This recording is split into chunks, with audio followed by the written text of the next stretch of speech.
உறவுகளே வணக்கம். இன்று நாம் பாரம்பரிய உணவான கருப்பு உளுந்து களி செய்வது எப்படி என்று பார்ப்போம்.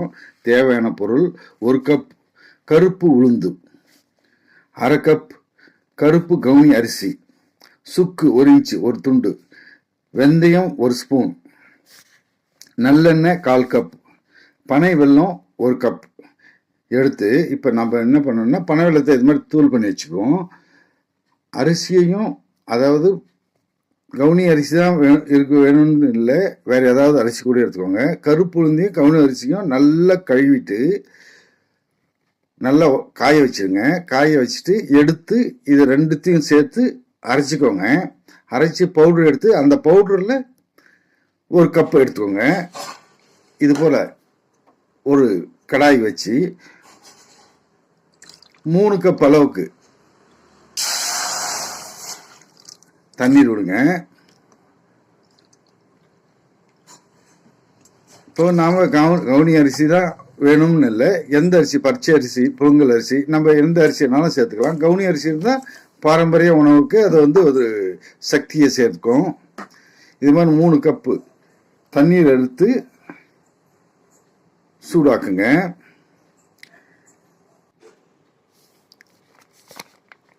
நல்லா சூடு எறிந்ததுமே இந்த பனை வெல்லத்தை இதில் போட்டு நல்லா கரைங்க. ஒரு முறை கொதி வந்ததுமே ஸ்டவ் ஆஃப் பண்ணிவிடுங்க. நல்லா கரைச்சி விடுங்க. நாம் கருப்பு உளுந்தும் அரிசியும், அதாவது நம்ம 1 கப்புன்ற அளவுக்கு இல்லை, 1 கிலோ 1/2 கிலோ அப்படி எடுத்து நம்ம நல்லா கழுவி சுத்தப்படுத்தி காய வச்சுட்டு நம்ம பவுடர் ஆக்கி கூட வச்சுக்கலாம். அது 1 மாதம் வரைக்கும் இருக்கும். இப்போது நம்ம இந்த பனை வெல்லம் கரைஞ்சிருச்சு. இப்போ இதை வடிகட்டிக்கிறோம். ஏன்னா பனை வெல்லத்தில் நிறைய அந்த திப்பி எல்லாம் இருக்கும், கொஞ்சம் மண்ணும் இருக்கும். அதனால் நம்ம நல்லா இது போல் வடிகட்டி எடுத்துக்குவோம்.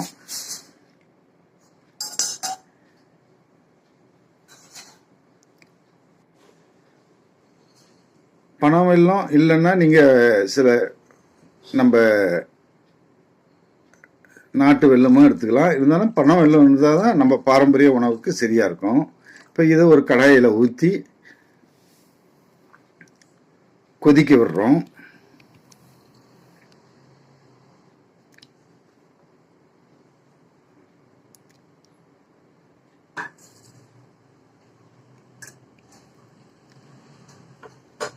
இப்போ இந்த தண்ணி கொதிக்கணும்.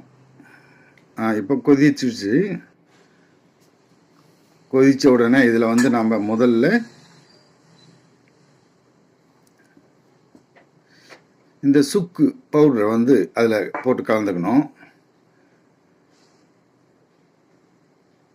இந்த வெந்தய பவுடர், வெந்தயத்தூள் பண்ணி வச்சுருந்து அதை இதை கலந்துக்கணும்.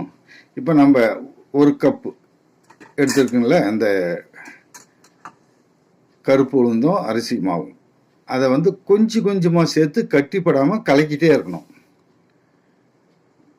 கொஞ்சம் கொஞ்சமாக சேர்க்கணும், நல்லா கலக்கணும்.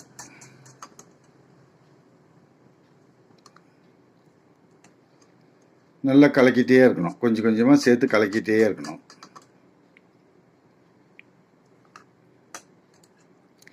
கட்டி படக்கூடாது.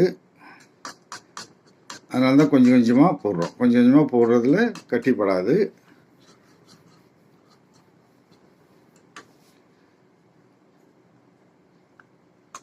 இந்த நம்ம அரைக்கும்போது சில பேர் பவுடராக அரைச்சிடுவாங்க.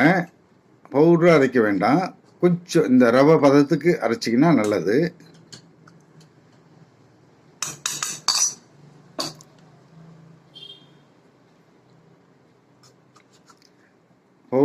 இந்த மாவை ரவை பதத்துக்கு நம்ம அரைச்சி வச்சுக்கணும். இப்போ பாருங்கள், இப்போ தண்ணியெல்லாம் இழுக்கும். இப்போ நல்லா வேகணும். ஏன்னா கவுனி அரிசி கொஞ்சம் வேகும், அதுதான். இல்லைன்னா நமக்கு 2 கப்பு தண்ணியே போதும். வேறு நீங்கள் பச்சை அரிசியோ வேறு புழுங்கல் அரிசியோ போடும்போது 2.5 கப்பு தண்ணி வச்சா போதும்.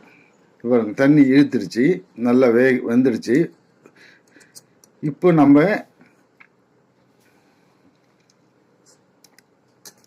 இதில் வந்து நெல்லெண்ணெய் வந்து செக்கு எண்ணெயாக இருந்தால் நல்லது.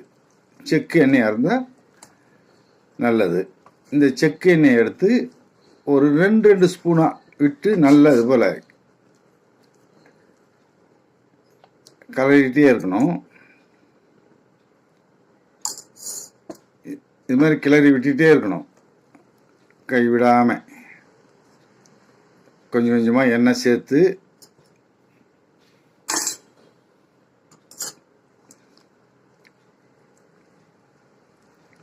இப்போ பாருங்கள் நல்லா கட்டிப்பட்டு வருது.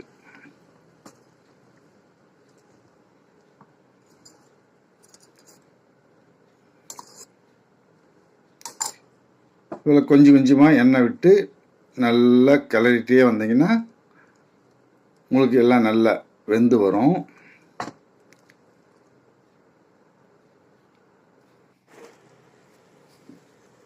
இப்போ நல்லா வெந்துடுச்சு.